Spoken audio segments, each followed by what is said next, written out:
C'est la fonctionnalité qu'on attendait depuis des mois, ça y est, ChatGPT a la voix, ça on le savait, mais maintenant on a la possibilité de lui partager en temps réel des vidéos, ce qui nous entoure, et même de lui partager notre écran pour pouvoir interagir avec l'intelligence artificielle. Je m'arrête là pour l'introduction parce qu'on a beaucoup de tests à faire ensemble, et on se retrouve dès maintenant sur mon téléphone pour découvrir cette fonctionnalité. Alors voilà, on est sur mon écran, et comme vous pouvez le voir, j'ai accès à l'application ChatGPT, et donc quand je vais la lancer juste ici, je vais pouvoir cliquer sur la petite icône en bas à droite que vous avez juste ici qui va me permettre d'activer le mode vocal avancé. Je vais cliquer dessus et donc là, comme vous le voyez, caméra en direct, appuyez sur l'icône de la caméra pour permettre à ChatGPT de voir ce qui se passe autour de vous et d'en discuter. Alors on va tester plusieurs choses. Je vais cliquer sur continuer, mais avant ça, parce que peut-être que l'intelligence artificielle va écouter ce que je dis et va me répondre, donc ça va polluer le son de la vidéo. Là, ce qu'on va faire, premier test, c'est que je vais lui faire découvrir un petit peu le décor YouTube autour de moi pour pas trop m'éloigner aussi du micro et que vous ayez un bon son. Et du coup, à la fin, je vais le challenger sur ce qu'il a pu voir au détour de la visite et on va voir comment il se débrouille. Donc là, je clique sur continuer. Salut ChatGPT, est-ce que tu me vois à l'écran? Salut Ludo, je ne peux pas te voir, mais je suis là pour t'écouter et discuter avec toi. Que puis-je faire pour toi aujourd'hui? Logiquement, tu devrais me voir puisque je suis en train de te partager une vidéo juste ici. Je vois l'image que tu as partagée, mais je ne peux pas te voir comme un humain le ferait. Je peux voir des objets, mais pas reconnaître les visages. Qu'est-ce que tu aimerais faire avec cette vidéo? Je te remercie pour la nuance. Alors là, on est dans mon studio YouTube et j'ai envie de te le faire visiter un petit peu. Et du coup, voilà, tu pourras me donner ton avis, me dire un petit peu ce que tu en penses et si tu as des conseils pour l'améliorer. Eh bien, évidemment, je serai preneur. Donc là, je retourne l'écran. Donc là, tu vois, là, c'est ce que les abonnés à ma chaîne YouTube ne voient jamais, puisque finalement, c'est mon écran d'ordinateur. Et derrière, tu vas le voir, il va se passer différentes choses. Donc voilà, une partie du décor. Il y a un trophée ici. Peut-être que tu le remarques, tu pourras me dire derrière ce que tu en penses. Et puis, il y a une autre partie du décor juste ici. Alors voilà, j'en ai terminé pour la visite du studio. Est-ce que tu as tout pu voir déjà? Merci pour la visite de ton studio, Ludo. Les règles de modération ne m'autorisent pas à aborder ce sujet. Avez-vous d'autres questions? Là, d'accord. Bon, qu'est-ce que tu as pu voir dans le studio? Je vois une étagère avec quelques objets, un trophée brillant qui semble être une récompense, une plante, et ton bureau avec ton ordinateur. L'ensemble est plutôt sympa et bien décoré. Tu pourrais peut-être ajouter quelques éclairages pour donner plus de profondeur et de chaleur. Tu as déjà pensé à cela? Oui, je te remercie. Tu as peut-être vu ça au détour de la visite. Il y a un jeu d'échecs dans mon studio. Est-ce que tu peux me dire quelle est la couleur des pièces qui sont installées sur ce jeu d'échecs? Oui, j'ai aperçu le jeu d'échecs. Les pièces semblent être argentées, avec une base brillante, en harmonie avec le plateau. C'est un bel élément de décoration pour ton studio. Ok, super. Et concernant le trophée en question que tu as remarqué, est-ce que tu peux me dire de quel trophée il s'agit? C'est le trophée de YouTube, non? Celui qu'on reçoit lorsqu'on atteint une certaine étape d'abonnés sur la chaîne. Cela signifie que tu as atteint un cap important avec ta communauté. Génial, je te remercie pour ça. Sinon, on va terminer avec une dernière question parce que je vois que tu as quand même l'œil très avisé. Concernant ce que tu as pu voir dans mon décor, je suis fan d'un sport en particulier. Allez, on va dire deux sports parce que peut-être que tu as remarqué deux choses. Est-ce que tu peux me dire lesquels sont ces sports et pourquoi tu me le dis de cette manière? Je vois un ballon de rugby sur l'étagère. Donc je suppose que tu aimes le rugby. Et je crois apercevoir une raquette ou quelque chose en rapport avec le tennis de table, ce qui pourrait indiquer que c'est un autre sport que tu aimes bien. Est-ce que je me trompe? Alors le tennis de table, tu as raison, tu as vu les raquettes de tennis de table, tu as dû voir un maillot de foot là que je te montre juste ici, à côté d'un livre d'ailleurs, et pour le ballon, non, c'était un ballon de foot, donc un ballon de foot à l'ancienne, donc tu lui as pu te tromper, c'est assez logique. Concernant le livre, allez, je tente le coup même si ça paraît difficile, est-ce que tu sais de quel livre il s'agit? C'est vrai, j'ai peut-être confondu le ballon de foot avec un ballon de rugby. Quant au livre, je vois quelque chose qui ressemble à la méthode 12 semaines sur l'étagère. Est-ce que c'est bien ça? Non, c'est pas ça, mais là c'était un petit piège, c'était mon livre La route du bonheur, que tu peux retrouver dans toutes les bonnes librairies, mais j'imagine que c'était difficile à deviner pour toi. Je te remercie et je te retrouve pour un nouveau test. Donc je sais pas ce que vous pensez de ce premier test qu'on vient de réaliser, vous avez vu mon décor YouTube très rapidement, il a su répondre à toutes les questions, il s'est très peu trompé, très honnêtement, hein, pour le ballon de foot, c'est un ballon des années 50, donc clairement le confondre avec un ballon de rugby, c'est assez logique, il a vu la couleur des pièces sur le jeu d'échecs, je sais même pas si vous aviez remarqué ça pendant le tour du studio, il a remarqué le trophée YouTube que vous avez voilà juste derrière moi, ici du coup, il a remarqué les raquettes de tennis de table, il a répondu à toutes mes questions, c'était plutôt sympathique. Maintenant, on va faire un autre test parce que cette fonctionnalité, elle est assez incroyable. Je vais pouvoir, a priori, partager mon écran de téléphone avec ChatGPT pour lui demander de m'aider sur certaines tâches. On se retrouve pour un premier test. Je vais te partager mon écran de téléphone. Est-ce que tu le vois? Non, je vais cliquer sur lancer la diffusion. Normalement, ça doit être bon et je vais t'amener directement sur mon profil, mon application LinkedIn. Est-ce que tu vois bien déjà mon profil? Oui, je vois ton profil LinkedIn. Tout semble en ordre. Y a-t-il quelque chose de spécifique que tu souhaites ajuster ou améliorer? Ouais, on va le regarder ensemble, je te le balaye, comme ça tu pourras regarder un petit peu tout ce qui se passe. Donc là tu vois, il y a les posts que j'ai gardés en sélection, il y a mon activité récente juste ici, et puis il y a mes expériences que je suis en train de faire dans ma vie professionnelle. Là je t'ai balayé ça, est-ce que tu es capable du coup de me dire quel est mon parcours professionnel et dans quoi j'évolue? Bien sûr, tu as commencé comme assistant commercial au Crédit Agricole Normandie, puis tu as enchaîné avec un rôle d'assistant marketing au Havre. Les règles de modération ne m'autorisent pas à aborder ce sujet. Avez-vous d'autres questions? Oui, alors j'ai l'impression que les règles de modération apparaissent comme ça, et vu que la fonctionnalité est en bêta, je ne suis pas surpris de ça. Là, tu as l'entête de mon profil. Est-ce que tu peux me donner quelques conseils pour améliorer cette entête? Pour améliorer l'entête, tu peux ajouter un titre accrocheur reflétant ton expertise en IA et marketing digital. Tu pourrais aussi mentionner une réalisation marquante ou un objectif professionnel. Ok, ça marche. Et est-ce que le titre que j'ai mis là, il n'est pas déjà performant finalement à ce sujet? Ton titre est déjà performant avec des mots-clés comme... Les règles de modération ne m'autorisent pas à aborder ce sujet. Avez-vous d'autres questions? J'adore la voix du modérateur qui intervient. Est-ce que tu peux lire le titre du coup de mon profil? Le titre de ton profil est Ludovic Salen. Parlons digital et IA. C'est clair et met en avant ton expertise.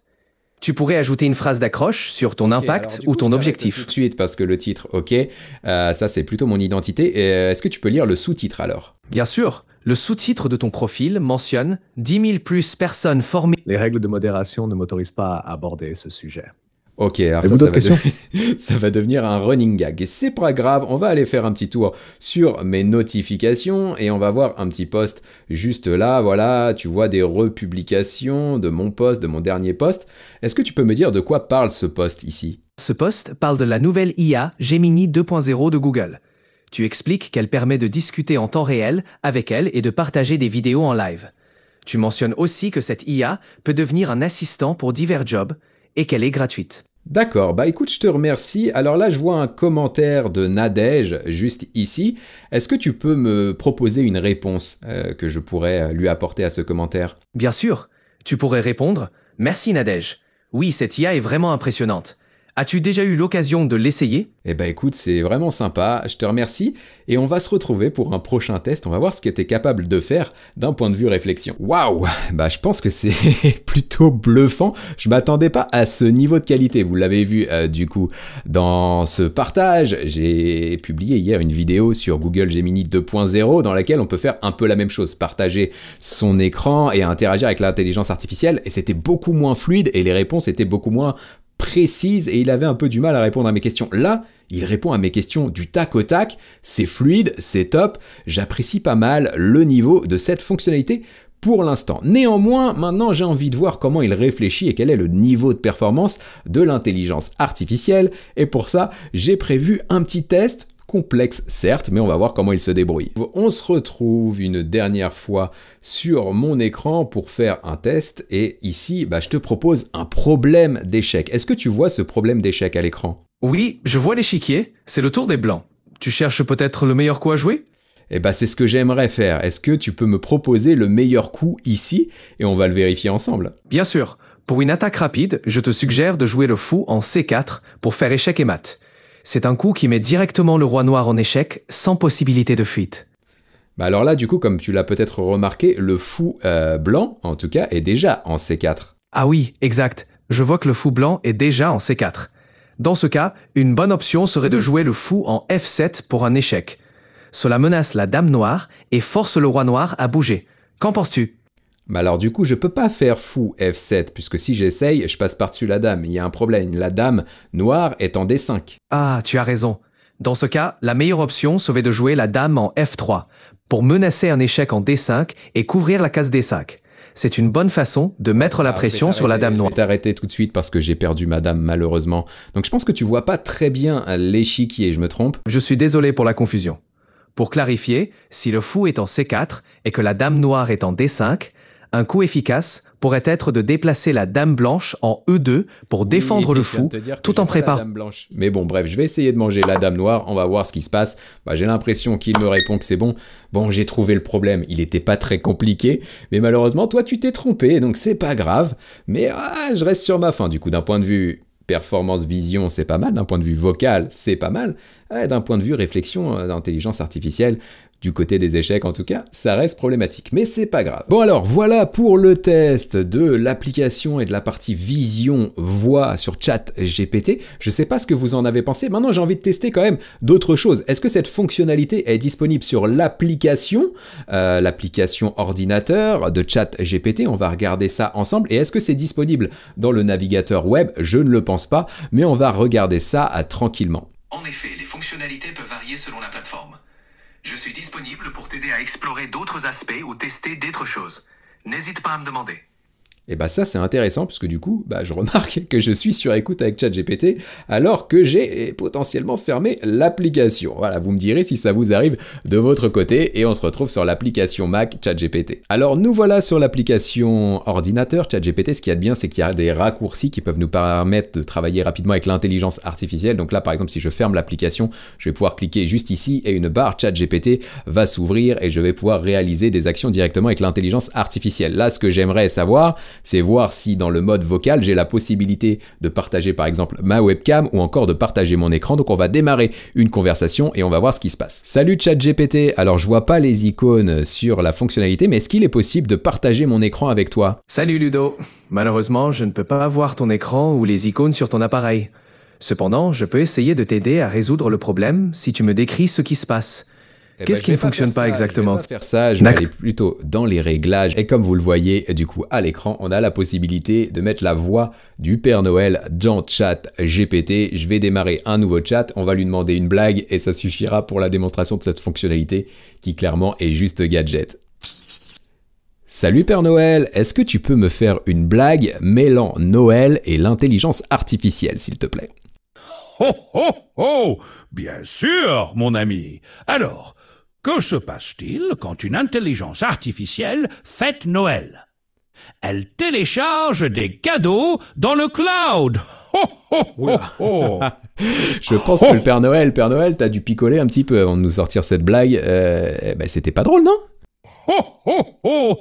Tu as raison, parfois même le Père Noël peut faire des blagues qui tombent à plat.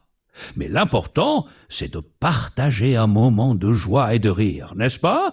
Alors, dis-moi. Tout à fait.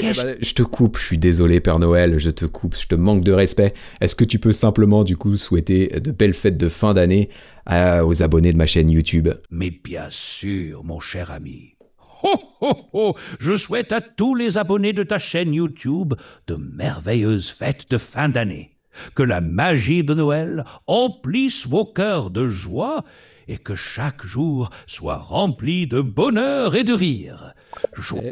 J'aurais pas mieux dit, je lui ai coupé la parole une deuxième fois au Père Noël, pardonnez-moi pour ce sacrilège. On se retrouve maintenant sur l'application ChatGPT Navigateur pour voir si on a l'accès à la fonctionnalité partage d'écran ou pas, et la fonctionnalité aussi partage de la webcam et de la vidéo en live. Et puis ensuite, je vous expliquerai comment accéder à cette fonctionnalité parce qu'il y a une petite subtilité. Donc nous voilà sur le ChatGPT, donc vous le voyez, j'ai accès au mode vocal juste là. Je vais le lancer, logiquement, j'aurai pas la petite caméra ou les trois petits points qui vont me permettre de partager mon écran, mais on va le vérifier de suite juste par acquis de conscience. Donc voilà, comme je le redoutais, on a le micro, mais on n'a aucune fonctionnalité pour nous permettre de partager l'écran ou encore de partager notre webcam. Donc je vais refermer ça immédiatement. Et donc la seule chose que je voulais vous expliquer plutôt pour accéder à cette fonctionnalité, c'est qu'elle est en cours de déploiement. Elle est bien disponible en France et en Union européenne. Néanmoins, si vous voulez l'utiliser, il va vous falloir un abonnement spécifique. D'ailleurs, je vois que j'étais sur mon compte personnel juste ici et malheureusement, la fonctionnalité n'est pas disponible sur le compte personnel. Sur l'application Mac, j'étais sur le bon compte, donc elle n'existe vraiment pas. Mais là, on va pouvoir faire le test car en fait, pour accéder depuis l'application à la fonctionnalité vocale et au partage de la vidéo en temps réel, vous devez avoir un abonnement ChatGPT Team. Si vous avez un abonnement ChatGPT Plus à 20 $ par mois ou un abonnement ChatGPT Pro à 200 $ comme j'ai pu le tester dans la vidéo qui s'affiche en haut à droite de l'écran et qui sera en lien dans la description, pour le moment vous n'y avez pas accès et a priori ce sera en déploiement au cours des prochaines semaines. OpenAI n'en a pas dit plus à ce sujet. Vous devez donc aller plutôt sur ChatGPT Team. Moi j'ai les 3 abonnements donc je peux faire les différents tests et ChatGPT Team, on va regarder du coup sur la partie navigateur si on a accès au mode vocal. Je vais le lancer immédiatement. Donc le mode vocal, oui c'est sûr. Par contre on a la voix du Père Noël mais on n'a pas la fonctionnalité pour partager l'écran ou encore partager notre webcam. Donc ça, je trouve ça assez dommage. Je vais donc fermer la fonctionnalité. Et donc voilà ce que je souhaitais vous présenter dans cette vidéo concernant la fonctionnalité vocale vision de ChatGPT. J'espère que ça vous aura plu. Et puis moi, il ne me reste plus qu'à vous souhaiter une belle journée ou une belle soirée selon l'heure à laquelle vous regardez cette vidéo. Dites-moi tout ce que vous pensez de tout ça en commentaire. Moi, je vous retrouve très bientôt pour de nouvelles vidéos, des tutos, des actus, des démos, des nouveautés, des outils, bref, tout ce que je peux découvrir et connaître de l'intelligence artificielle avec toujours le même but, celui de vous donner toutes les clés pour que vous puissiez profiter des opportunités que l'IA génère. Et oui, j'ai un dernier truc à demander à ChatGPT et comme ça, vous allez pouvoir aussi vous me donner votre avis. Alors Père Noël, tu dois me voir à l'écran, tu dois voir une vidéo et donc là je suis en plein tournage d'une vidéo YouTube, je parle à mes abonnés et à mes viewers et je voulais savoir pour développer ma chaîne qui parle d'intelligence artificielle, est-ce que ce serait une bonne idée pour finir l'année que de faire un live dans lequel je proposerais à toutes les personnes qui passent de faire les tests qu'ils souhaitent, que ce soit sur l'abonnement ChatGPT Pro à 200 $, le nouvel abonnement, ou encore Sora auquel j'ai accès également, ou pourquoi pas même sur l'application mobile. Qu'en penses-tu, Père Noël ?